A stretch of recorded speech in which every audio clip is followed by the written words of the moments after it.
Assalamualaikum warahmatullahi wabarakatuh. Alhamdulillahi wa kafa. Wassalatu wassalamu ala nabiyyi mustafa ala alihi wa ashabihi wa iktafa. Amma ba'du. Alhamdulillah, marilah kita senantiasa bersyukur kepada Allah Subhanahu wa taala atas segala nikmat yang Allah berikan kepada kita, yaitu nikmat iman, nikmat Islam, dan nikmat kesehatan. Karena dengan nikmat tersebut kita semuanya bisa bertemu, bisa berkumpul dalam rangka untuk mencari ilmu. Kemudian salam dan salam semoga tercurahkan kepada Nabi kita, Nabi yang tercinta, Nabi kita Muhammad sallallahu alaihi wasallam, beserta keluarganya, para sahabatnya, dan orang-orang yang ittiba kepada beliau. Insyaallah pada kesempatan pagi hari ini kita akan mengkaji, sama-sama membahas atau mengkaji yang berkaitan dengan masalah kurban atau Idul Adha. Kenapa tema yang dipilih? Karena sebentar lagi kita itu akan melaksanakan Idul Kurban Adha, Pak. Idul Kurban ya. Lah bahasa ya. Kita bahas ya seperti ilmu-ilmu seperti itu. Kenapa jamaah semuanya? Berkata Al-Imam Bukhari di kitab Sahih Al-Bukhari. Jadi kitab yang masyhur ya, kitab yang sangat masyhur, orang tahu kitab Imam Bukhari. Kitab yang menjadi rujukannya para ulama. Namanya kitab Sahih Al-Bukhari. Di mana-mana itu biasanya para dai, para ustadz punya kitab tersebut sebagai bahan bacaan dia. Karena semua ilmu diambil dari kitab hadis. Para penulis buku, penulis kitab ngambil kitab hadis sebagai rujukannya. Beliau mengucapkan di kitab sahihnya, babun al-ilmu qabla al-qawli wal amal. Yaitu beliau buat bab berilmu dahulu sebelum berucap dan beramal. Makanya jamaah semuanya kita itu harus mengilmui apapun yang akan kita amalkan, mengilmui apapun yang akan kita ucapkan. Kenapa? Karena semuanya kelak akan dimintai tanggung jawaban. Kira jamaah semuanya ya, kita akan nanti bisa diskusi atau tanya jawab. Boleh Pak ya? Boleh, mungkin kajiannya 5 menit, sisanya tanya jawab gitu ya. Nah, perhatikan ya, kita bahas sekarang. Al-udhiyatu babun udhiyah. Itu bab berkurban. Itu bab berkurban. Nah, apa itu berkurban? Ma yuzka taqarruban ila Allah Ta'ala fi ayyamin nahar bi syara'iti makhsusah. Kurban adalah menyembelih hewan, tujuannya itu mendekatkan diri kepada Allah Azza wa Jalla fi ayyamin nahar, yaitu pada hari penyembelihan. Jadi Pak, kurban itu tujuannya apa Pak? Untuk takarrub, mendekatkan diri kepada Allah Azza wa Jalla. Pak, yang kurban di sini berapa jumlah sapinya Pak? Enggak penting jumlahnya banyak atau sedikit, yang penting ada. Nah, perhatikan kembali ya. Kemudian apa hukumnya kurban, Pak? Siapa yang tahu? Apa hukum kurban? Hukumnya sunnah, apa wajib, apa makruh, apa haram? Nah ya, hukum kurban ya. Wa ajma'al muslimun ala masyru'iyyatil udhiyah. Ulama sepakat, enggak ada khilaf. Hukum kurban itu disyariatkan. Jadi apa? Enggak ada khilaf. Hukumnya apa? Disyariatkan sudah.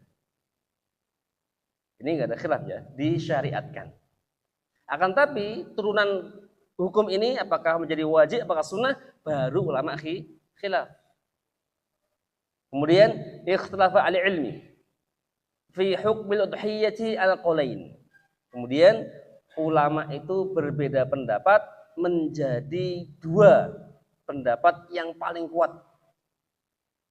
Nah, yang pertama, hukumnya wajibatun 'alal musir. Hukumnya wajib bagi yang mampu. Wajib bagi yang mampu. Ini pendapat siapa? Pendapat Rabi'ah. Tahu Pak siapa Rabi'ah, Pak? Ulama di atas Syafi'i. Kemudian wal Auza'i wa Abi Hanifah. Ini Abu Hanifah ma'ruf ya, Abu Hanifah. Kemudian wal Laits. Pendapatnya Laits. Wa ba'dul Malikiyah, dan merupakan sebagian pendapatnya ulama Malikiyah. Nah, kok bisa wajib itu dalil mereka apa Pak? Ini paling penting Pak. Kita tuh Pak harus tahu Pak ya. Kenapa ini enggak boleh, ini boleh. Ini wajib, ini sunnah. Harus tahu apanya? Cara berdalilnya. Ini penting. Ya kalau tahu alasannya gimana, kita akan legowo Pak. Oh ini wajib silahkan, sunnah silahkan. Kita tahu. Meskipun kita merojihkan sesuatu yang kita yakini, minimal itu tidak terjadi apa-apa gesekan di antara masyarakat, minimal.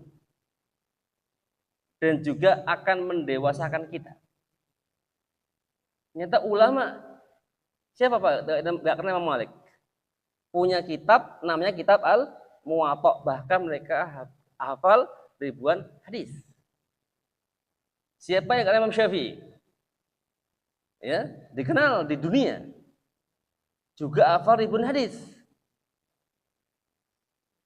6 ya. Kemudian dari mereka mana? Ini penting. Fasalli li rabbika wanhar. Fasalli, dirikanlah salat. Wanhar, dan berkorbanlah. Pak, ini namanya kata perintah itu wajib atau tidak, Pak? Jawab. Kata perintah itu wajib atau tidak? Wajib. Fil amr itu ya dua wujub. Fil amr itu menunjukkan akan kewajiban. Contoh misalnya ya, Bapak-bapak semuanya ya, lihat anaknya itu jam 10 malam, waktunya tidur, masih main HP. Bapak suruh kiri, nak silahkan, nak tidur, sudah malam. Itu perintah atau bukan perintah? Perintah. Ketika anak nggak laksanakan, marah nggak kita Pak? Marah, karena itu kewajiban. Tidur. Ya kan? Kemudian dalil yang kedua, hadis sahih rawahu Bukhari, di kitab Sahih Al-Bukhari, dari sahabat Jundub bin Sufyan radhiyallahu anhu, annan nabiyya sallallahu alaihi wasallam qala man dzabaha qabla an yusalli falyu'id makan wa ukhra. Barang siapa yang menyembelih hewan kurban sebelum waktunya sholat, artinya disembelih itu sebelum sholat Idul Adha. Misalnya bapak semuanya kurbannya pedosi akeh, enek 10, sitok wae disembelih sebelum sholat Id. Apa tujuannya? Nanti ba'da Id langsung makan. Gitu misalnya. Boleh nggak Pak? Tidak boleh. Tidak boleh karena belum waktunya. Tidak boleh karena belum waktunya. Maka Nabi katakan fal yu'id maka ukhra, hendaklah mengulang lagi sesembelihannya. Kalau seandainya kurban itu ya tidak wajib, tentu Nabi tidak menyuruh untuk mengulang lagi apa? Sesembelihannya. Sebagai bapak semuanya misalnya sholat ya zuhur jam 10 siang misalnya, ya kan? Kira-kira bapak semuanya ulang nggak sholatnya zuhurnya? Ulang karena kewajiban. Karena kewajiban, ya. Nah, paham di sini kita dalilnya? Ini pendapat siapa tadi? Pendapatnya Rabi'ah, Al-Auza'i, pendapatnya Al-Laits, sebagian Malikiyah, juga Abu Hanifah.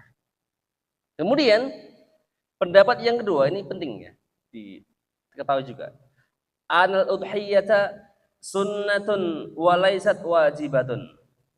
Hukum berkorban itu hukumnya sunnah muakkadah, bukan kewajiban. Sunnah apa? Muakkadah. Artinya sunnah yang ditekankan, sangat dianjurkan karena sebagai syiar Islam. Sebagai syiar Islam. Lihat Pak, kalau kurban Pak, masjidnya rame gak Pak? Dari pagi sampai kapan Pak? Sampai selesai menyembelih kan? Rame. Orang-orang menyaksikannya, bapak-bapak, ibu, semua anak-anak ngumpul, semua melihatnya.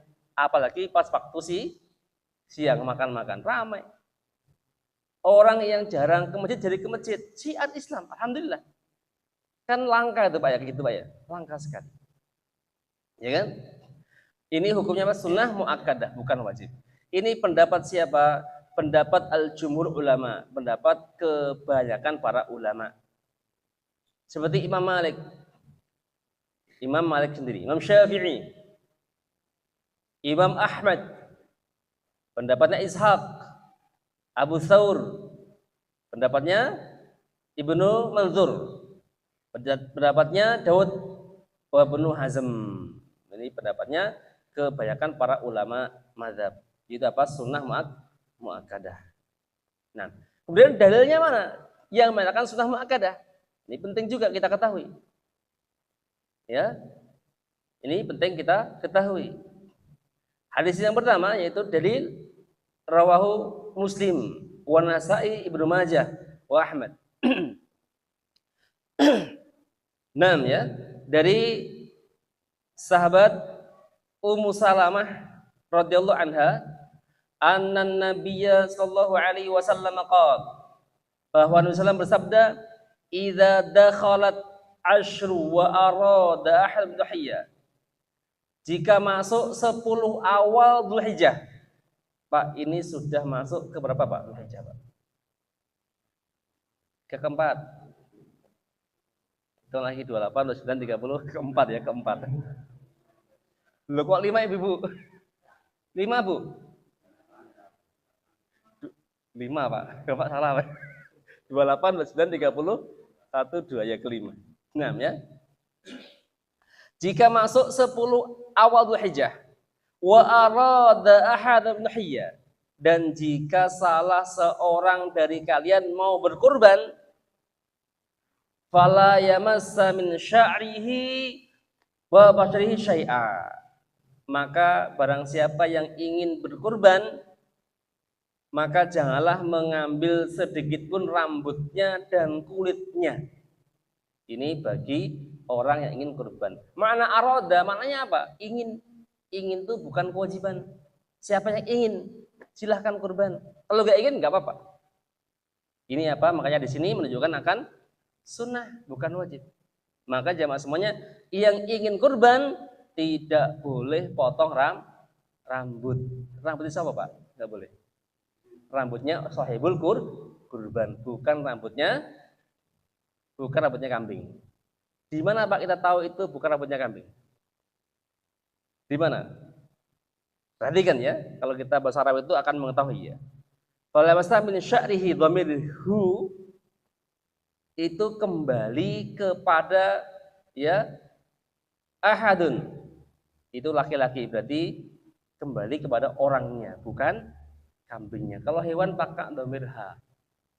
Ini kalau kita belajar bahasa Arab. Makanya jemaah semuanya kalau terjemah itu bahasa Arab itu harus menguasai ilmu nahwu. Harus paham. Meliputi bahasa Arab nahwu itu ada 3 ya. Percakapan, nahwu sama sharaf, harus tahu. Kalau enggak ya salah, terjemahnya salah nanti. Bahaya. Ustaz kan bisa Ustaz tinggal belajar lewat Google. Itu bukan belajar namanya Pak. Belajar dari guru-guru itu belajar. Nabi sahabat, di mana belajar dari sahabat? Ke Nabi sallallahu. Duduk di masjid, mengkaji ilmu, mencatat. Tabi'in dari sahabat, atba' tabi'in dari tabi'in, begitu belajar. Kalau zaman ini tinggal Google aja, pakai laptop, pakai tab bisa. Itu bukan belajar. Kalau menukil sekarang bisa. Ayo nukil di Google webnya ini, gampang itu Pak. Baca sendiri aja masing-masing. Pada 10 awal bulan Dzulhijjah. Jihad pun nggak bisa mengalahkan amal tersebut. Amal yang kecil pun ucapan subhanallah, subhanallah, Allahu akbar. Besar pahalanya diberikan jihad. Illa, Nabi mengatakan, illa rajulun kharaja binafsihi wa malihi walam yarji' min dzalika bisyai', kecuali seorang yang keluar dari rumahnya dengan jiwa dan hartanya namun tidak kembali ke rumahnya, artinya mati syahid. Ternyata yang bisa mengalahkan amal solih di 10 pertama Dzulhijjah hanya mati syahid saja. Makanya berkorban itu yang afdal pada tanggal 10 Dzulhijjah, Jumat Pak.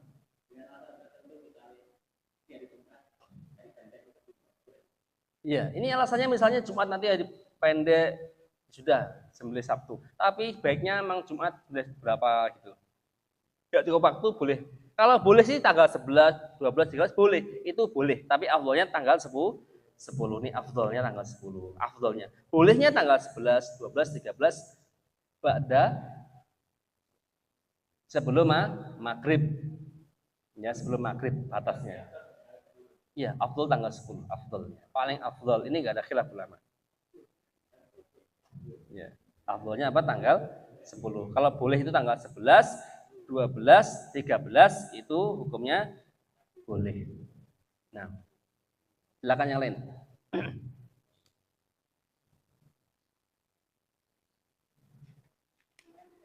Silakan Bu, melenceng Bu.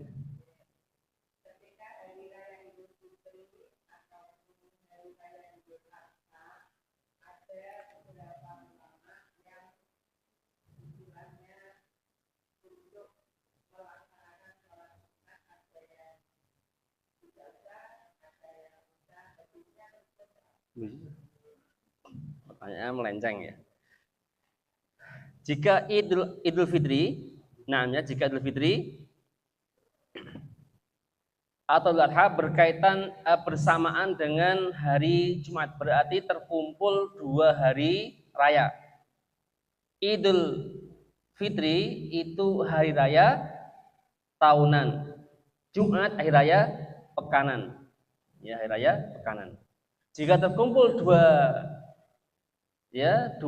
idain, maka sebagian ulama berpendapat ya gugur kewajiban sholat Jumatnya. Bagi Idul Fitri atau Adha, maka Jumatnya itu gugur, tapi dia mengganti sholat zuhur. Bagi siapa ini? Bagi ahlul qaryah, bagi orang yang jauh dari masjid. Karena sahabat yang jauh dari masjid itu memang nggak bisa dia bolak-balik ke lapangan nanti pagi hari pulang lagi kemudian balik lagi, ini apa namanya sulit. Maka ada rukhsah dia boleh tidak Jumatan. Namun madhab Syafi'i, nah ya itu ya Jumatan ya sholat Id. Jumatan ya sholat Id. Ya madhab Syafi'i. Kemudian bagi para takmir masjid, para imam masjid itu harus sholat Jumat. Dan imamnya kene ya Pak, sapa sing Jumatan nanti? Jumat, mana takmirnya nyembelih hewan. Loh ini kok kosong masjidnya.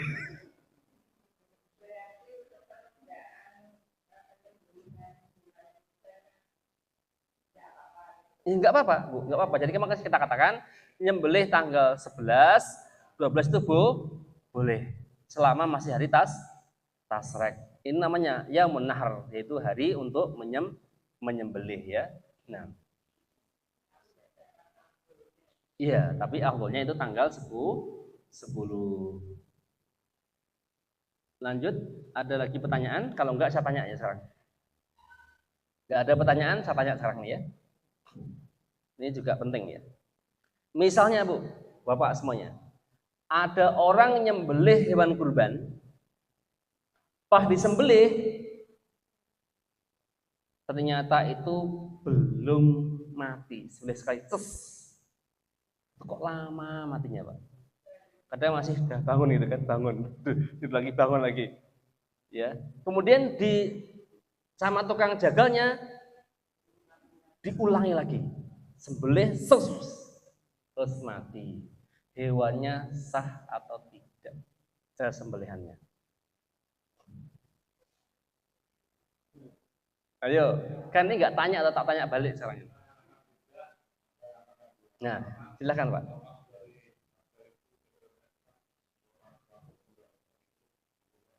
Hukumnya haram karena dua kali.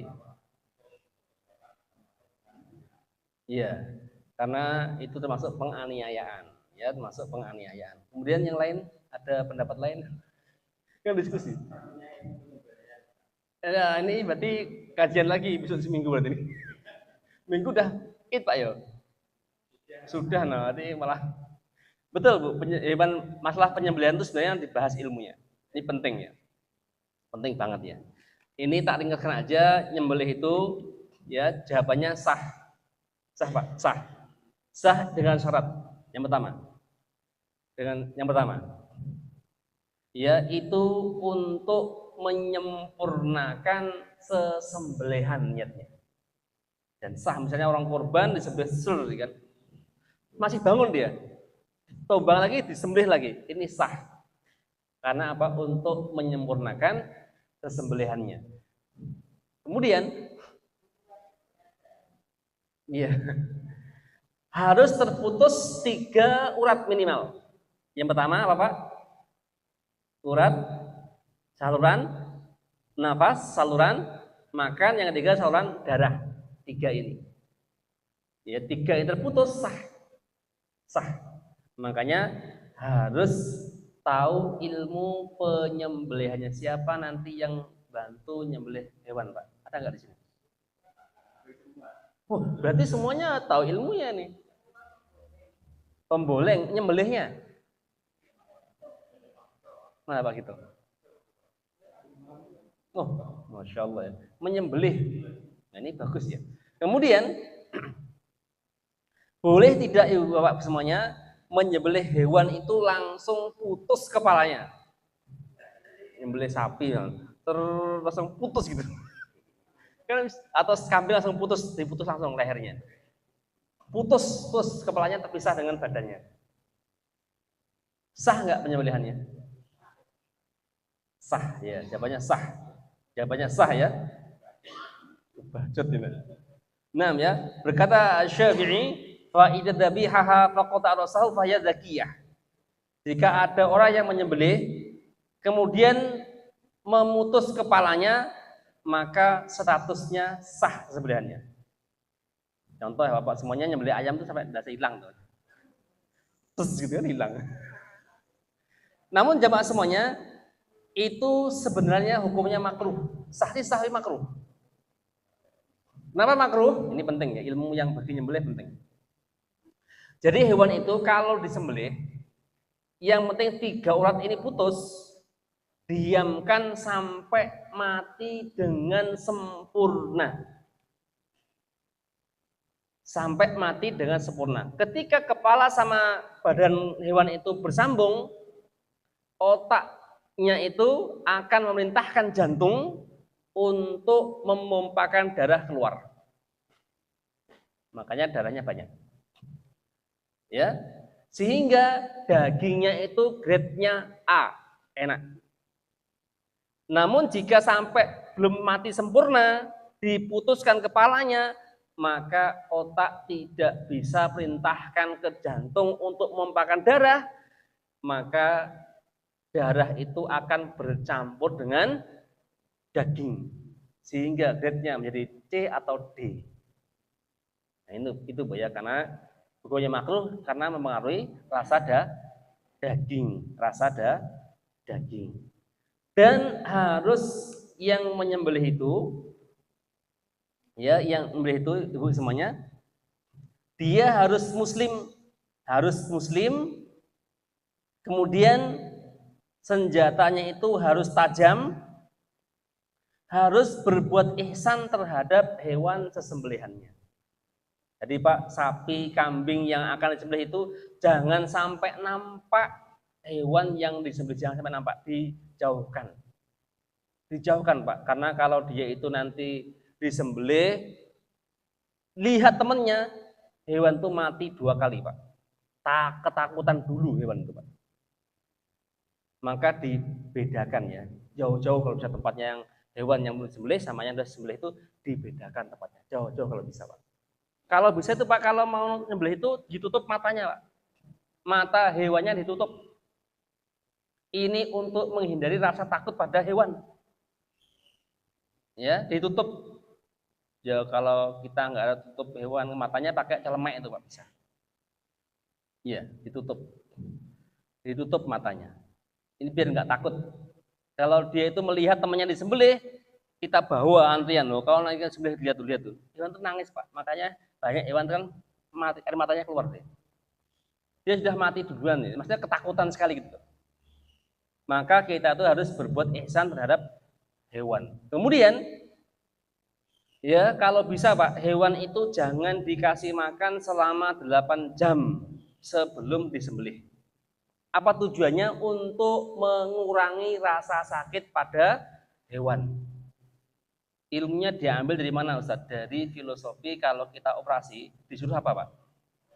Puasa. Itu tujuannya untuk mengurangi rasa sakit. Ya, itu tujuannya. Dipuasakan dulu Pak 8 jam minimal. Kalau dikasih makan langsung disembelih Pak, itu lagi bekerjanya apa? Organ tubuhnya. Itu akan merasakan sakit. Apalagi masalah pencernaannya. Dia akan merasakan sakit banget gitu. Makanya apa? Harus dipuasakan minimal 8 jam. Ya, ilmu-ilmu ini harus dipelajari Pak, dipelajari ya ilmu-ilmu ini. Kemudian berikutnya kita bahas, boleh tidak yang nyembelih itu wanita? Boleh enggak Pak? Jawabnya boleh, enggak apa-apa. Wanita itu boleh nyembelih hewan, boleh. Misalnya enggak harus kurban sih, maksudnya nyembelih ayam pun boleh gitu loh. Ibu-ibu semuanya lihat ayamnya di rumah kayak apa banyak, terus mau beli ayam kesiangan di pasar, nyembelih aja jadi boleh, enggak apa-apa. Perempuan boleh nyembelih ayam. Gimana? Enggak ada yang berani ya. Enggak tega biasanya itu. Perempuan ya.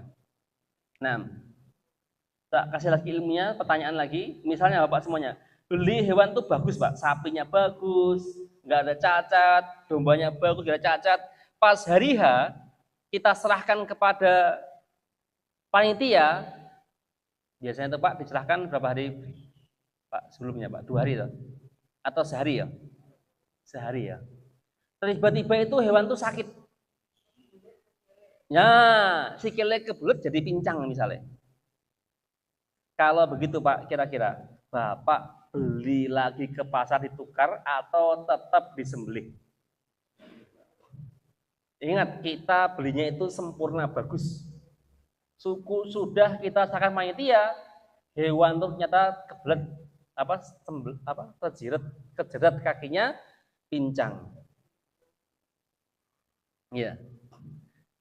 Jawabannya adalah tetap disembelih dan sah sesembelihannya. Ini ada perkataannya dari Ibnu Qudamah Al-Maqdisi, mazhab Hambali, "Idza aujaba udhiyata salimatan min 'uyub, summa hadatsa bi'aib." Jika kita belinya itu hewannya sempurna bagus, summa hadatsa bi'aib, kemudian tiba-tiba itu terjadilah namanya cacat pada hewan. Ya. Cacatnya yamna ijza'u dhabiha. Cacatnya itu yang membuat hewan itu tidak boleh dikurbankan. Contohnya pincang tadi. Maka kata Ibnu Qudamah, ya, kata Ibnu Qudamah, adza dhabihaha wajatuhu. Maka sah sembelihannya, ya, dan dapat pahala. Wa rawiya hadza an Atha. Ini ada riwayatnya Atha dari Atha, wal Hasan, wan Nakhai, waz Zuhri, waz Tsauri, wa Malik, wa Syafi'i, wa Ishaq. Jadi ulama mengatakan boleh. Boleh ya. Jadi kalau jangan khawatir Pak, wah hewan ini cacat, gak sah iki. Ojo ngono Pak. Patnya ini ngeluh ganti ngono. Takmir masjid Al-Mais mengganti. Gitu kan? Juga misalnya sapi dari truk Diturunkan kan bisa aja pincang, Pak ya. Pincang bisa. Jengklok pincang. Itu kalau belinya sempurna, pada waktu diturunkan itu pincang, maka sah. Maka boleh ya. Ini kata Ibnu Qudamah Al-Maqdisi. Boleh ya. Berarti menukil para Imam Malik, kemudian Syafi'i, dan ulama-ulama yang lainnya. Ada lagi? Satu lagi Pak, penting. Ya Pak, kalau sudah bahas ilmu lama Pak, bisa Pak. Saya di Pareto biasanya 2 jam Pak bahas itu Pak. Enggak cukup 1 jam Pak. Penting ini. Nah ya, boleh tidak memberi upah pemboleng jagal, upahnya itu dari kulit ataupun daging kurban. Ayo.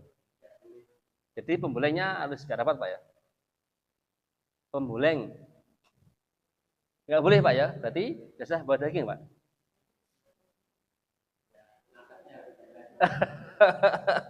Nah, perhatikan ya. Maka para tukang jagal, panitia, artinya tukang jagal ya, yang bekerja, tukang jagal itu tidak boleh diupah dengan daging. Dengan dalil ya dari sahabat Ali radhiyallahu anhu, marrani Nabi sallam an aquma ala butnihi. Kata sahabat Ali, Rasulullah itu memerintahkan aku untuk mengurus kurban-kurbannya sebagai apa? Panitia. Kemudian wa an tasaddaqa biluhumiha wa juludiha wa halaliha wa an la a'ta jazira minha syai'a. Kemudian dan agar aku bersedekah dengan dagingnya, kulitnya dan apa yang dikenakannya. Jadinya sahabat Ali itu suruh sedekahkan semua hewannya, dagingnya, kulitnya, apapun. Kemudian kata sahabat Ali, ya, wa nahnu nu'tihi min indina, dan kami, tidak boleh memberi sedikit pun dari hewan kurban itu. Beliau bersabda, kami akan memberikannya dari sisi kami. Artinya tukang jagal, para pekerja itu diberi upah duit. Nah ya, hadza idza atau ala ma'na ujroh. Memberi daging itu jika sebagai makna ujroh upah, hukumnya haram, nggak boleh. Jadi panitia siap nggak dapat bagian? Iya. Ingat ya, kalau sebagai upah tidak boleh. Nggak boleh sebagai upah, nggak boleh. Ya, kemudian ya wa amma an saddaqa wa alaihi bi syai'in minhu fala ba'sa hadza. Namun Pak, Ibu semuanya, jika ya tukang pemboleng itu dikasih daging sebagai sedekah, boleh. Enggak apa-apa. Jadi apa, tergantung akadnya sebagai hadiah atau sebagai upah. Kalau upah enggak boleh. Sebagai hadiah, sedekah hukumnya boleh. Allahu a'lam bishawab. Cukup insyaallah. Silakan Bu.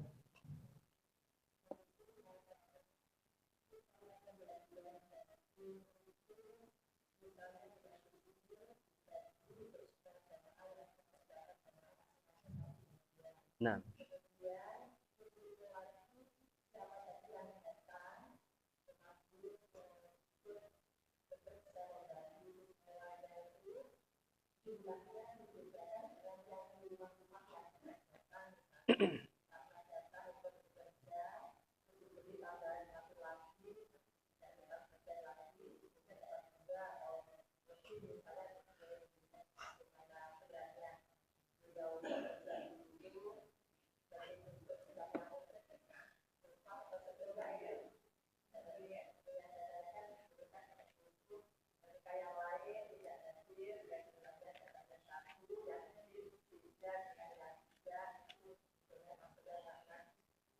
Nah, ya ini masalah penyaluran daging, ya daging.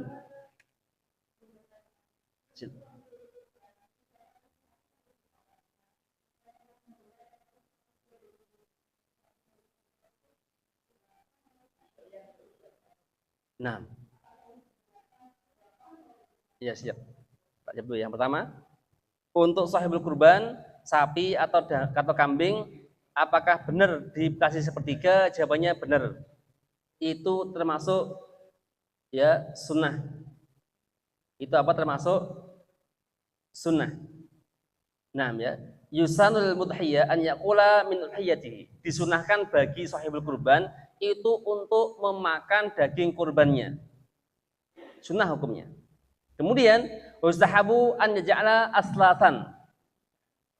Dianjurkan, disunahkan untuk menjadikan sepertiga. Sulusu li ahli baitihi. Sepertiga itu untuk sahibul kurbannya dan keluarganya. Kemudian sulusu yut'imul fuqara jironihi. Sepertiga lagi diberikan kepada fuqara, orang miskin. Wa yahdi sulus.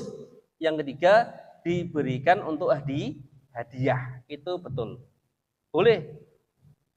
Itu boleh, misalnya, Pak, saya minta sepertiga dagingnya. Boleh, nggak apa-apa. Minta satu tempongnya, boleh. Lah kan ada dalilnya, Pak. Kan bicaranya kan ada dalilnya, kita bicarain. Ya kan? Yang tidak boleh itu adalah hewan nazar. Kalau Ibu semuanya nazar kambing, aku nanti kalau sukses usahaku nazar nyembelih 1 ekor kambing tak sedekahkan, maka sahibul nazar tidak boleh memakan sedikit pun, tidak boleh. Tidak boleh. Tapi kurban ada sunahnya. Dalilnya mana? Disebutkan di hadis akhrajahu al-Hafidz Abu Musa fi wadha'ifi wa hasanuhu ungdul al-Mughni. Ya, dari sahabat Ibnu Abbas radhiyallahu anhuma di sifat udhiyah, sifat kurban. Dia berkata, Nabi bersabda, "Wa yut'imu ahli baiti sulus." Dimakan untuk ahli baitnya itu sepertiga. Wa yut'imul fuqara jironi sulus. Diberikan makan kepada orang fakir dan tetangga sepertiga. Wa jazaqqa ala su'alis bisulus, dan disedekahkan dan juga kepada orang yang minta sepertiga. Ini dalilnya. Boleh. Boleh, Pak. Makanya yang afdal itu sudah ya diamalin. Nanti kan nggak mungkin toh yang punya itu dimakan sendiri, kan enggak. Untuk keluarganya, apalagi keluarganya banyak gitu kan. Kadang juga panitia itu ngasih kurban itu dikasih 2 kilo. Nggak cukup naik keluarganya, Pak, kadang, Pak. Kalau di Pambal, di Pare Pak Yus itu, setahu saya ini satu orang dikasih 5 kilo atau 3 kilo, dikasih lagi 20 bungkusan untuk dibagi-bagi ke keluarganya atau kerabat tetangga, 20 bungkusan kecil-kecil yang isinya mungkin sampai 1 kiloan. Ya itu juga, tapi juga hampir sepertiga juga itu gitu. Lebih malah nggak apa-apa. Kan untuk yang lain ya kan. Jadi intinya sunahnya 3 ya, 3. Bahkan sahibul kurban pun kalau nggak makan pun nggak apa-apa. Aku udah tinggi, nggak mau makan daging kambing, tukar dengan daging sapi, boleh, nggak apa-apa. Nggak ada masalah. Ya nggak ada masalah. Ini cara yang tadi kita jawab sekarang. Ya, kemudian kembali ke tadi pertanyaannya adalah kalau yang dibagikan ke rumah-rumah dibagi sekilo-sekilo. Kemudian yang memboleng dibagi lebih daripada itu. Ya, ingat, sahibul kurban itu sudah menyerahkan kepada siapa? Panitia masjid untuk mengelola, menyalurkan hewan kurban. Gitu kan? Untuk jagal pun kadang sudah dibayarkan sama siapa? Sahibul kurban sudah. Makanya terserah siapa yang ngelola. Mau bagi 2-2, 1-1 itu terserah panitia, dan itu bukan sebagai upah, bukan. Bukan. Yang pilih sapi, kambing itu sudah nggak ngurusi, Pak. Sudah nggak, ini upahmu enggak juga bagi, tergantung panitia. Maka terserah panitia. Paham, Bu ya? Ya sudah.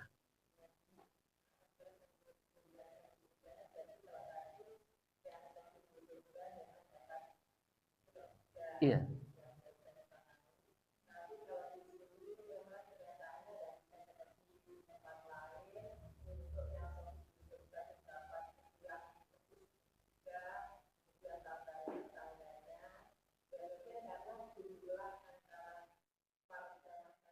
Bagaimana? tambah sakit, maka boleh dipotong karena darurat. Paham Pak? Nah, lanjut kemudian. Dalil berikutnya.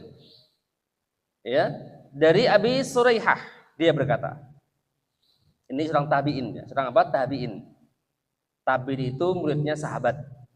Kata Abu Suraihah, dia berkata, Ra'aitu Abu Bakar wa Umar. Aku itu melihat Abu Bakar Umar wa mayudhiyan. Keduanya itu tidak berkurban. Kapan buat ini? Pada tahun itu. Padahal sahabat itu orang yang paling semangat, paling gemar untuk beramal. Apapun yang Nabi perintahkan langsung dilakukan. Ternyata pada tahun ini, ya kata Abu Suraihah, aku nggak melihat Abu Bakar Umar itu berkorban. Ini dalil bahwasanya kurban itu bukan wajib. Dalil berikutnya dari sahabat Abi Mas'ud Al-Ansari radhiyallahu anhu dia berkata, "Inni la da'al udhiyah wa illa musirun makhafatan an yara jirani an hadmun alayya." Ini sahabat lagi mengatakan, sesungguhnya aku itu meninggalkan kurban. Artinya tahun ini enggak kurban. Kenapa enggak kurban? Padahal aku mampu. Khawatir bahwasanya kurban itu ya akan disangka oleh orang lain sebuah kewajiban. Makanya ini sahabat langsung praktek kurban itu tidak wajib. Maka pendapat yang kuat adalah pendapat yang kedua. Hukumnya sunnah muakkadah. Pak, masa Pak beli HP mahal-mahal, beli HP Android mampu, rusak langsung beli kadang-kadang. Itu masa kurban nggak mampu Pak, nggak mampu alasannya. Akan sunnah. Kalau bisa kurban Pak untuk syiar, untuk syiar. Kapan lagi Pak? Tiap tahun boleh kok, tiap tahun kurban nggak ada masalah, ada kemampuan. Meskipun sunnah muakkadah kan baik dilakukan, baik dikerjakan. Nah, paham Pak ya? Yang berikutnya kita bahas adalah hewan syarat ya, syarat orang yang mau berkorban.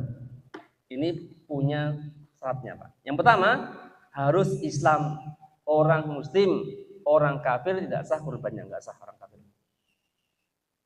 Kemudian al-bulugh wal akal, harus berusia balik dan berakal. Kalau belum balik nggak sah kurbannya Pak. Misalnya anak kecil bawa kambing ke masjid, waduh, ditanya dulu Pak, loh nak kok bawa kambing, kurban aku. Balik belum, nggak boleh, balik lagi, bawa balik kambingnya. Ya, karena nggak sah. Kemudian wal akal, harus berakal. Orang gila tidak sah apanya? Kurbannya. Orang gila nggak sah kurbannya. Ya, orang gila tidak sah kurbannya. Kemudian al-istita'ah yang ketiga, harus mampu. Harus apa? Mampu. Pak, kategori mampu itu apa Pak? Nah ya, ini penting. Kadang orang itu ya tidak mengetahui, dia nggak mampu malah paksain diri. Pak, boleh nggak Pak kurban itu dengan cara berhutang? Boleh nggak? Nggak boleh karena nggak mampu. Tidak boleh karena nggak mampu. Kecuali ada kecualinya. Misalnya, kurban itu tanggal berapa Pak nanti Pak? Jumat Pak? Tanggal 6 ya. Tanggal 6. Bapak gajian tanggal 10 misalnya. Bapak pinjem untuk beli kurban itu boleh. Kenapa? Karena uangnya itu sudah ada, tapi keluarnya kapan? Tanggal 10. Ini boleh. Ya, ada dijaga nih Bu ya. Pasti gitu loh, pasti. Yang enggak boleh itu yang enggak mampu, yang enggak punya. Kategori mampu itu apa? Wa tahaqqaqu bi an yamlika qimatul hiyah zaidatun an nafqatiha wa nafqati man talzamuhu nafqatiha.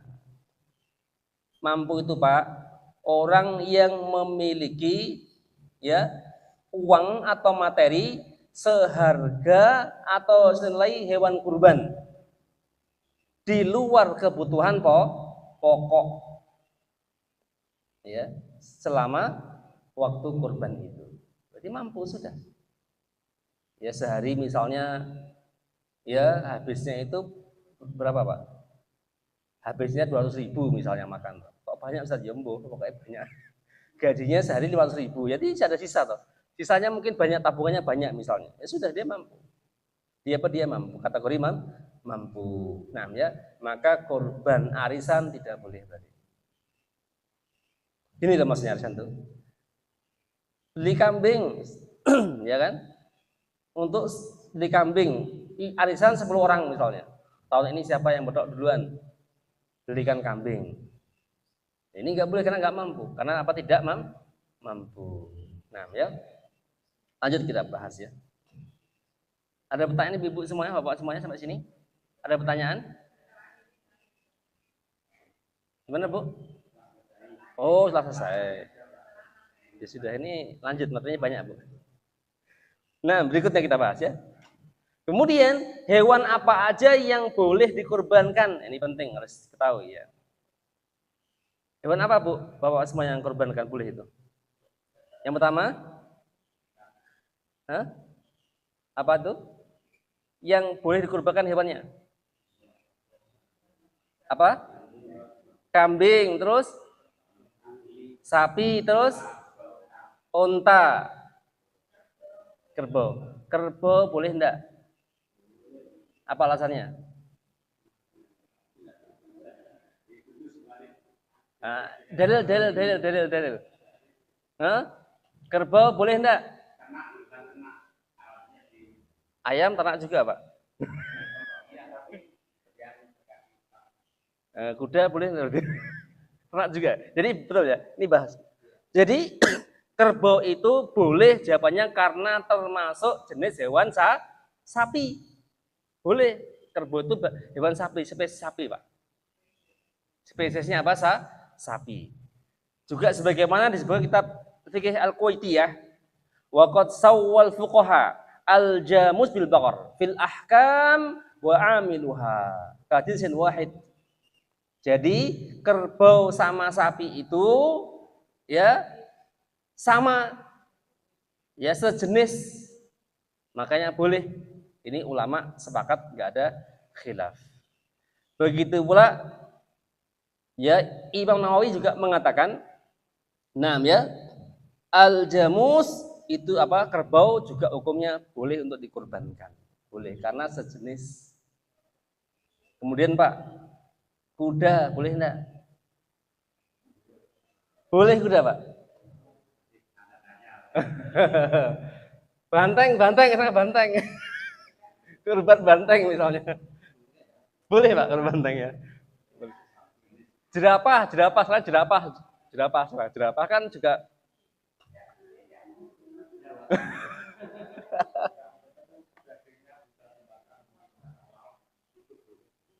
Nah, jadi Bapak ini mengatakan yang hewannya boleh dimakan dan halal maka boleh dikurbankan. Yang penting kakinya berapa? Kakinya berapa yang penting? Kakinya 4 yang penting. Nah ya, kita bahas Bang. Ya, nah. Karena Imam Nawawi, perhatikan ya. Amal ahkamu fayashrutu muji'u fituhiyah ayyakuna fil an'am wa hiya al-ibil wal baqar wal ghanam. Ya, maka syarat sahnya kurban itu harus dari hewan ternak tertentu. Yaitu unta, sapi, kemudian kambing, kemudian domba. Nah, ya, kemudian apa? Domba. Kemudian wa jami'ul anwa'i ghanam min adh-dha'n. Juga seluruh hewan kambing atau domba itu boleh. Ya, kemudian wala yajzi ghairu al-'am minal baqar, maka tidak boleh berkorban selain hewan ternak tertentu. Seperti apa? Ya, seperti ya baqariwas, yaitu banteng, enggak boleh. Banteng itu bukan sejenis dengan sapi, bukan. Beda, Pak. Beda. Wal hamirah, keledai juga bukan. Waddoba, jerapah juga bukan. Jerapah halal, boleh. Tapi itu apa? Bukan sebagai hewan kurban. Wa ghairuha bila khilaf. Ini ulama enggak ada khilaf. Sepakat ya? Banteng, kemudian keledai, jerapah tidak boleh dikurbankan. Ulama sepakat, enggak boleh. Kuda enggak boleh. Kuda enggak boleh. Kuda beda dengan sapi. Beda. Kuda juga beda dengan kambing, ya beda Pak, jauh Pak. Boleh dimakan. Kuda boleh ya. Ada mau Pak sate kuda? Sate kuda. Nah ya. Kemudian kita bahas lagi adalah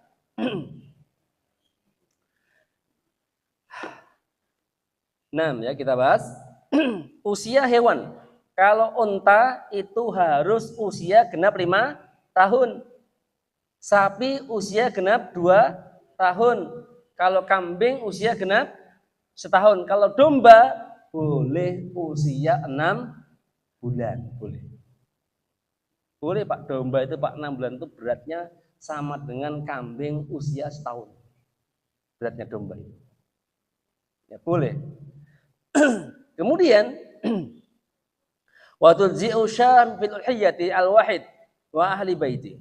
Jadi boleh berkorban 1 ekor syah, yaitu kambing, untuk dia sama untuk keluarganya. Jadi Pak, niatnya nanti kalau korban, ini korban kambingku untukku dan untuk seluruh keluargaku, maka boleh.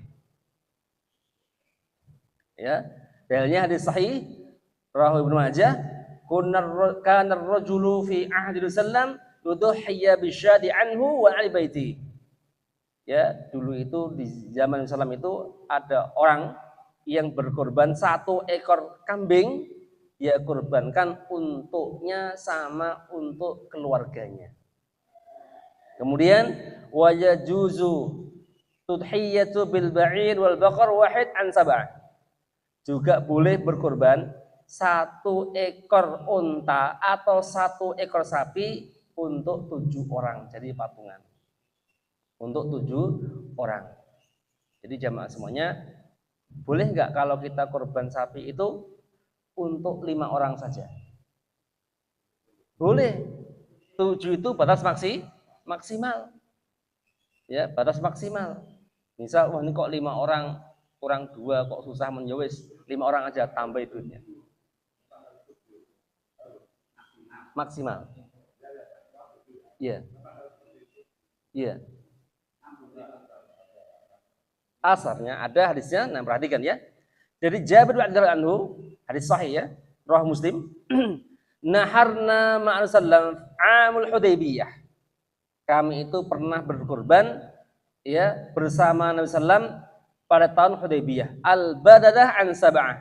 1 unta itu untuk 7 orang. Wal baqarah an sab'ah, dan 1 ekor sapi untuk 7 orang. Kemudian disebutkan dari selain rawat Tirmidzi, kunna ma'a Rasulullah fi safarin fa hadara udhiyah fasyarakna fil baqarah sab'ah wa bil ba'ir 'ashrah. Ya, dulu kami itu pernah safar bersama Nabi sallallahu alaihi wasallam, kemudian ya fa hadara udhiyah, datanglah hewan kurban atau pas masuk waktu kurban, fasyarakna fi baqarah sab'ah, maka kami patungan untuk 1 ekor sapi sab'ah. Berapa orang? 7 orang. Wal ba'ir 'ashrah, dan unta 10 orang. Jadi unta itu boleh 7 orang, boleh 10 orang. Nah, paham Pak ya? Jadi 7 itu batas maksimal. Ya, kalau di bawah itu boleh. Lebih itu enggak boleh. Misalnya sapi grup A dapat 5 orang, grup B 4 orang, digabung aja lah. Enggak boleh Pak ya, tidak boleh. Nah, lanjut. Kemudian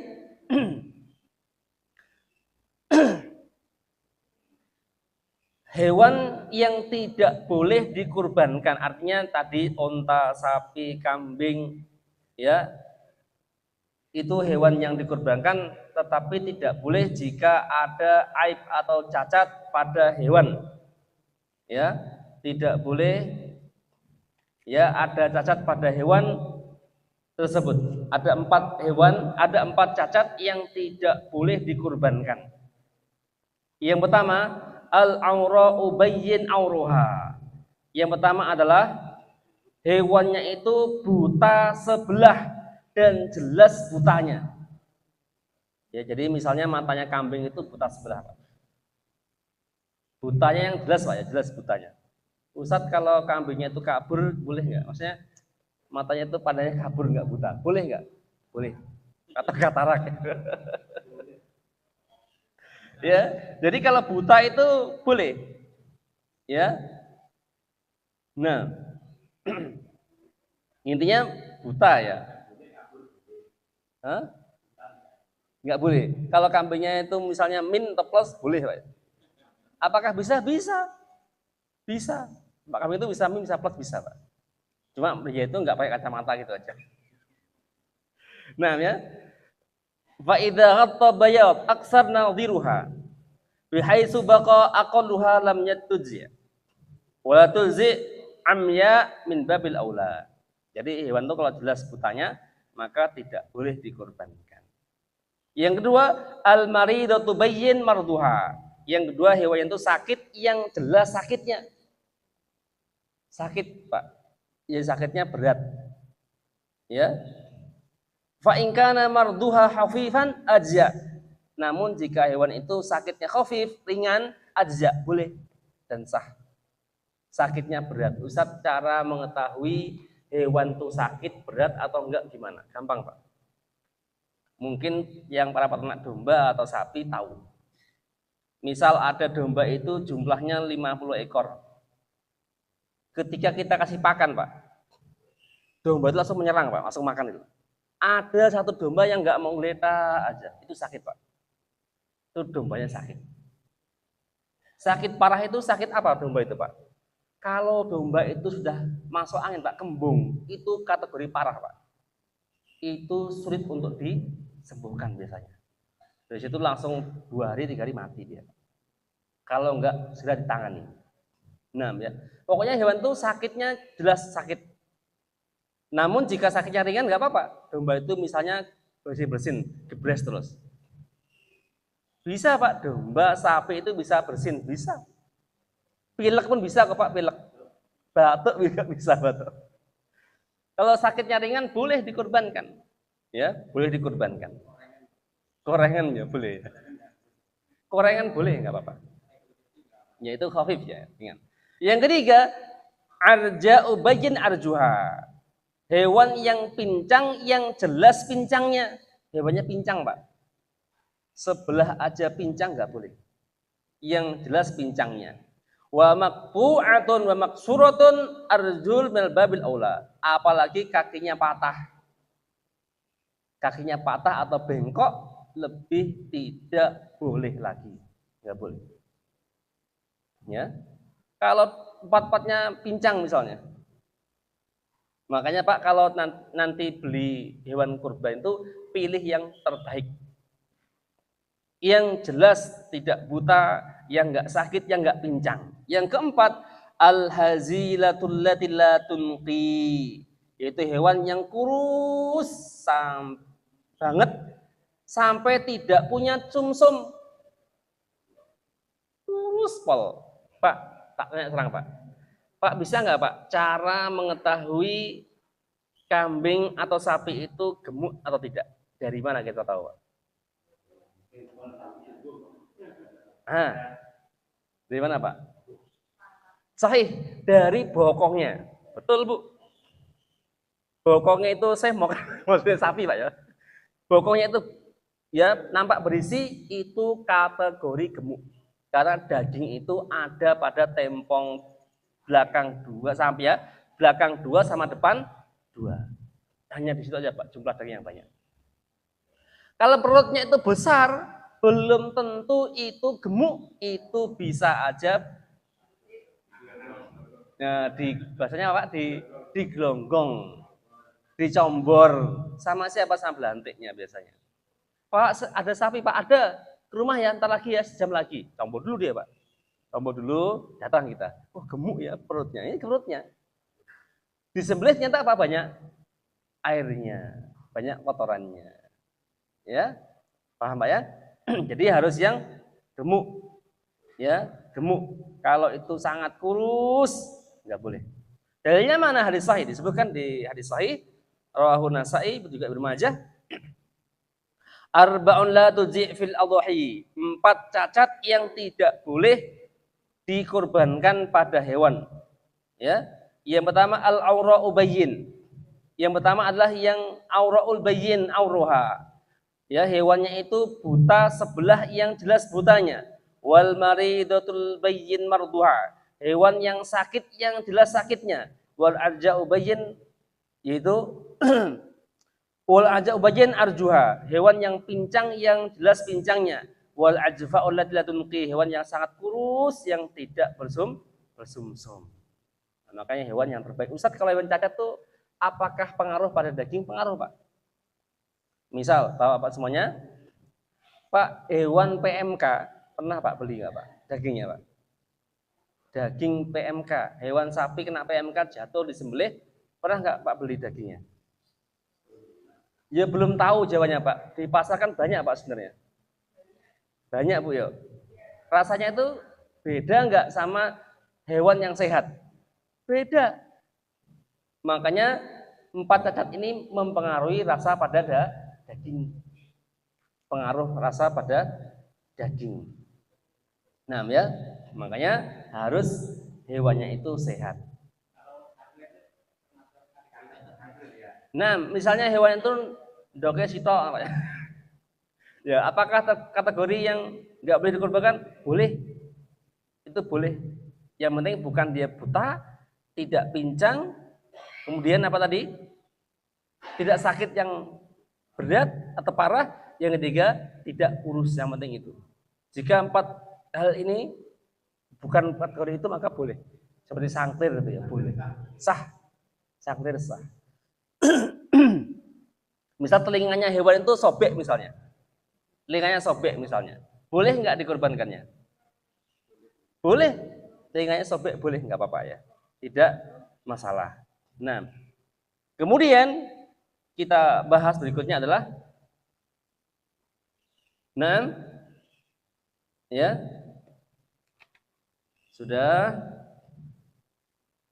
Sekarang hewan yang paling afdal, berkorban mana afdal? Ya. Al-afdalu fil an'am. Hewan yang afdal untuk dikurbankan. Ya, maka yang afdal adalah hewan yang afdal dikurbankan yustahabu lil tudhiyati al-asman wal akmal. Dianjurkan untuk dikurbankan hewan yang asman. Apa asman? Gemuk. Wal akmal, dan sempurna. Harus cari yang gemuk dan yang sempurna, yaitu as-saminu aktsaru wa atyab. Hewan yang gemuk itu dia lebih banyak dagingnya. Wa kasratul laham, banyak dagingnya. Ya. Kemudian wa afdalu min kasratu syaham. Lebih baik daripada yang banyak lemaknya. Pak, ternyata domba sapi itu gemuk itu bisa gemuk lemak, bisa gemuk daging. Ya, bisa gemuk daging. Maka pilih yang gemuk daging. Bisa saat pesan dagingnya banyak hewannya, bisa. Kalau makanannya bagus, sentrat misalnya, itu gemuknya gemuk daging.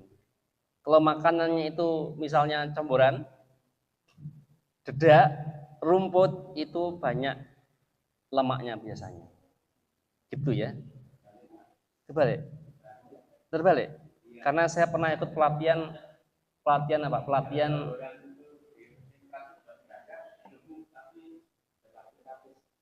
itu Pak ya. Lemak.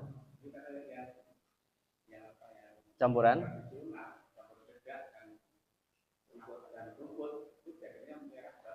Masya Allah. Ini ilmu baru berarti ya. Ini ilmu baru karena saya pelatihan Darut Topan itu punya sapi 1000 ekor, punya domba itu 2000 ekor domba. Teman saya di Kediri, terkenal dia di Kediri Purwasari. Namanya Darut Topan. Saya pelatihan, beliau menjelaskan, bahkan saya ngasih seminar. Kalau kambing itu mau punya dagingnya, berarti harus banyak makan protein. Protein terbuat dari sentrat. Kalau punya lemaknya juga harus banyak makan karbo. Karbo itu dedak dan sejenisnya. Kemudian sayuran itu rumput-rumputan, sama dengan kita, Pak. Kalau kita mau berisi ototnya, sama kita ya. Kita harus banyak makan protein, daging-dagingan. Kalau kita itu mau banyak lemak, banyak makan karbo apa? Banyak makan nasi, tepung, terigu, itu kan. Kita akan gemuk tapi gemuk lemak. Kalau kita mau biasa aja, banyak makan sayur. Yang baik sempurna tiga-tiganya, Pak. Perpaduan tiga-tiganya. Pas gitu loh. Tapi yang pas itu susah, Pak ya. Lanjut kita bahas ini ya, lanjut. Kemudian yang penting cari yang gemuk, Pak ya, cari gemuk. Mana yang afdal, Pak, sekarang nih?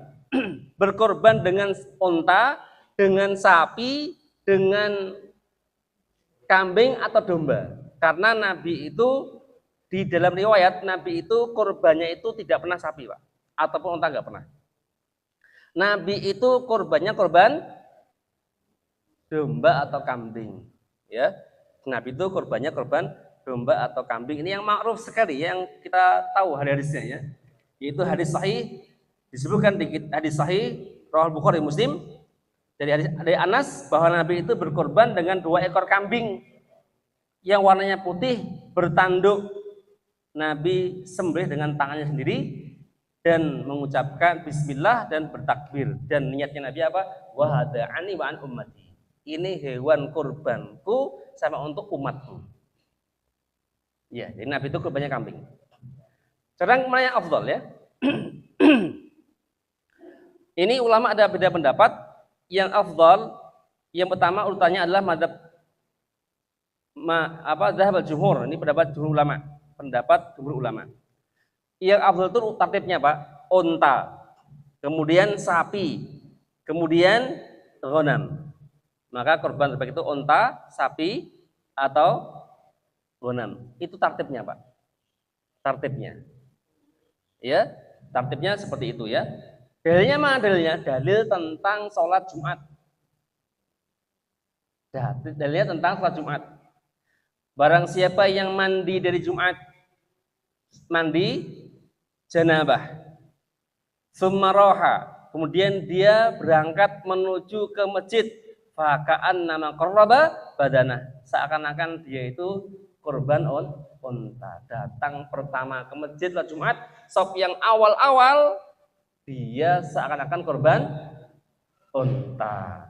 Wa man roha fi sa'ati tsaniyah, barang siapa yang berangkat ke masjid di sa'ah tsaniyah, sa'ah itu waktu yang kedua, tsaniyah, faka'an nama qarraba baqarah, seakan-akan dia itu korban sapi. Kemudian wa man roha fi sa'ati tsalitsah, barang siapa yang berangkat ke masjid di waktu yang ketiga, ya, faka'an nama qarraba kabshan akron, maka seakan-akan dia itu korban apa, Pak? Kambing yang bertanduk. Di sini berarti dinilai dari sisi jumlah besarnya.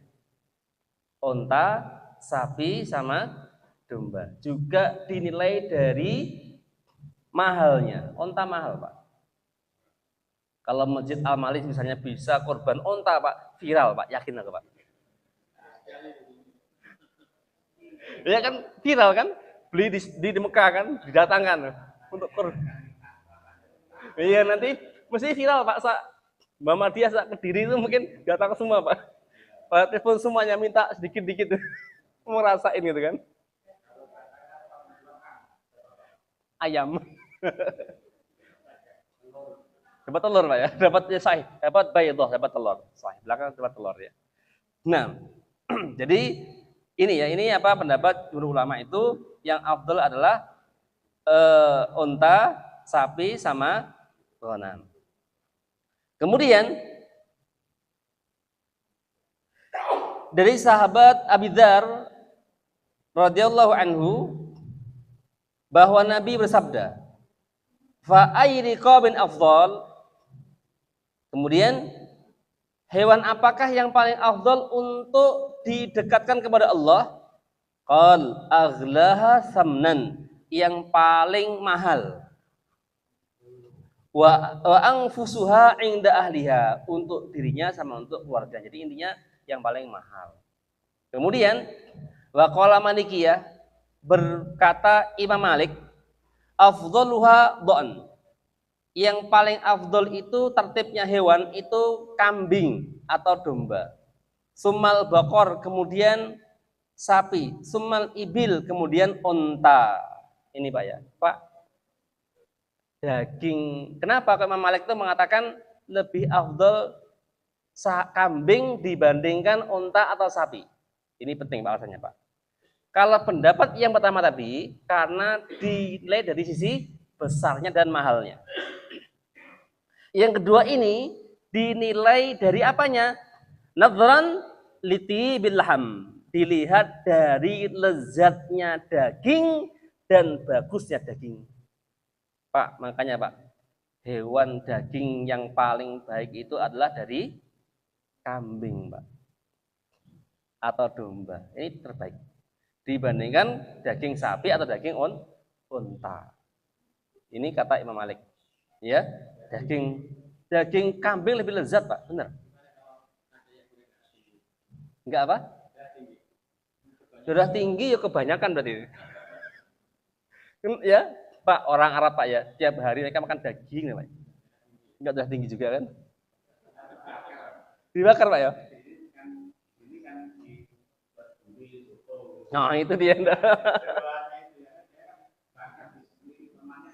Oh iya, mungkin cara itu, mungkin cara masaknya yang beda ya. Kalau kita Pak, ya, kita tuh mungkin makannya ya sudah dicampur santan, campur sambal, campur kerupuk.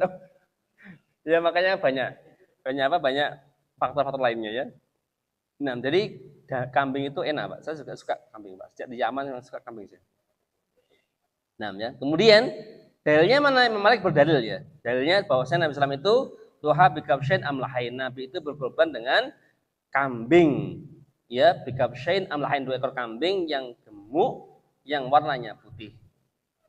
Nah, kemudian dalil yang kedua kata Imam Malik dengan Al-Qur'an, wa fadainahu bidzibhin azim, dan kami digantikan dia dengan sesuatu yang agung. Ai bikabsh azim, yaitu dengan kambing. Ini kapan? Ketika Nabi Ibrahim disuruh untuk menyembelih Ismail, diganti dengan apa, Pak? Domba. Jadi di sini domba itu lebih baik dibandingkan sapi ataupun unta. Nah, sampai di sini silahkan Bapak Ibu semuanya, kalau ada pertanyaan kita sampai jam 7:30. Hah? 5:30 ke jam 6 ya? Silahkan Pak, monggo. Nah,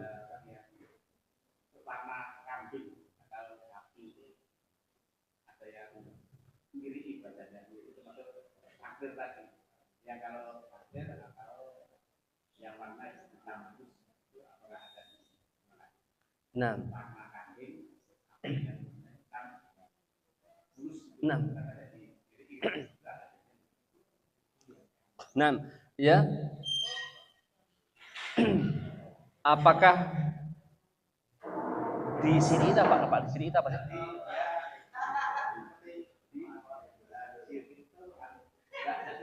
Oh, putih.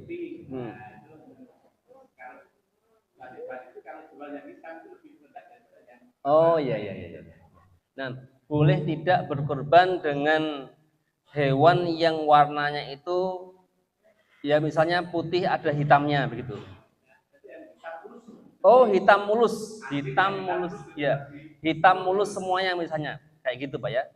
Nah, jawabannya adalah ya tidak ada satupun dalil yang mengatakan bahwasanya ya Kurban dengan kambing warna hitam semua itu nggak boleh.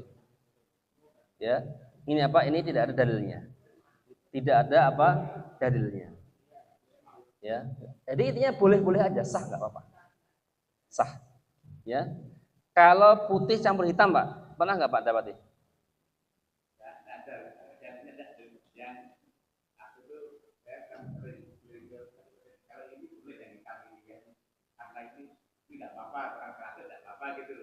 Iya.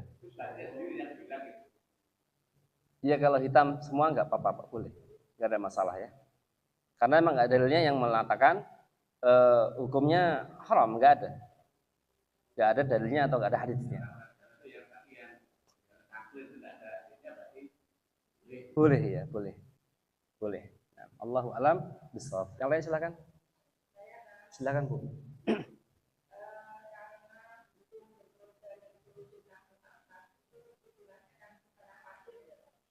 Hmm.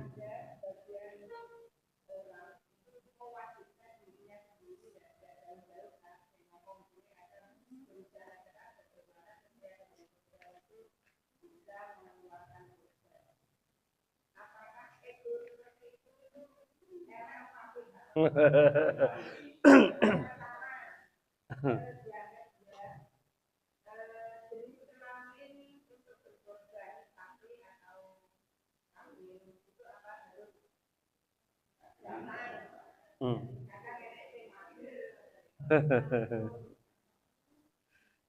Nah, sudah? Pertanyaan pertama adalah tadi kan sebutkan bahwasanya pendapat yang kuat adalah kurban itu sunnah muakkadah. Kalau kita tiap tahun itu harus kurban dan kita mampu, apakah itu ego yang buruk? Itu masuk hal baik. Itu hal yang baik, nggak ada masalah. Tiap tahun kurban, nggak ada masalah, diusahakan. Nabung boleh, nggak apa-apa, itu baik. Karena hal yang baik itu harus dilakukan kan begitu. Meskipun apa sunnah muakkadah, meskipun sunnah. Sahabat Pak dulu itu Pak, kalau mengamalkan itu tidak pernah tanya apa hukumnya Rasulullah, enggak. Apakah wajib sunnah? Enggak ada. Sahabat lakukan gitu loh, lakukan. Jadi mereka tahu kapan mereka lakukan, kapan tidak. Nah, ya, jadi ini itu hal yang baik ibu pertahankan sampai akhir hayat. Nah, gitu ya. Boleh diusahakan boleh ya, tapi jangan apa jangan hutang aja yang penting. Yang kedua, boleh tidak berkorban dengan hewan betina? Boleh. Bila khilaf, nggak ada khilaf, boleh. Ini nggak ada khilaf ya, boleh berkorban dengan hewan betina. Tapi di Indonesia itu kayaknya jarang, Pak ya. Harus jantan. Iya, banyak jantan ya. Nah, ya, jadi boleh pakai hewan betina. Boleh. Kalau ibu mulai kurban hewan betina nggak apa-apa, dimulai dulu kan boleh yang penting. Allahu alam bisawab. Setelah yang lainnya.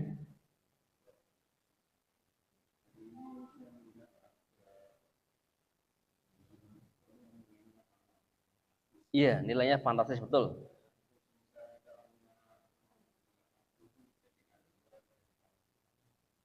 Berapa? 8 juta.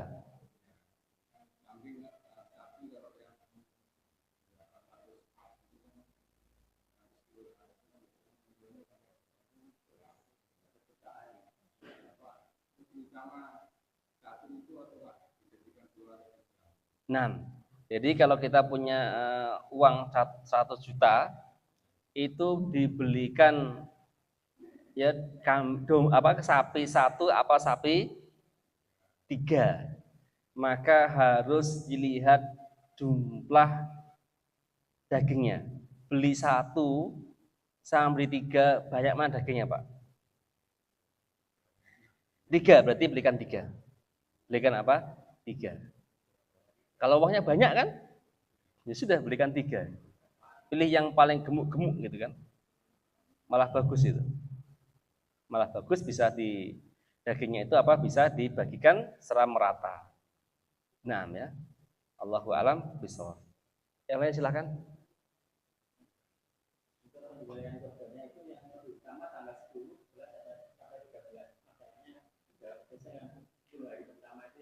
Nah, manakah yang afdal? Berkorban itu ya di hari ya di hari 10, tanggal 11 atau 12, 13. Yang afdal itu menyembelih hewan kurban itu pada tanggal 10 Dzulhijjah. Paling afdal. Tidak ada khilaf itu. Dengan dasar hadis sahih ya Nabi mengatakan barang siapa yang beramal di 10 awal Dzulhijjah ini, tanggal 1 sampai tanggal 10, merupakan amalan yang paling Allah cintai dibandingkan amal yang lain. Meskipun amalnya kecil, hanya ucapan subhanallah, subhanallah, hanya itu toh. Itu lebih afdal dibandingkan amal-amal ibadah yang lainnya. Kemudian sahabat mengatakan Rasulullahi, apakah amal itu ya bisa ditandingi dengan jihad? Ibu, jihad itu amal yang besar ya. Taruhnya apa? Nyawa. Ya, menjandakan para istri, menyatimkan para anak. Berat.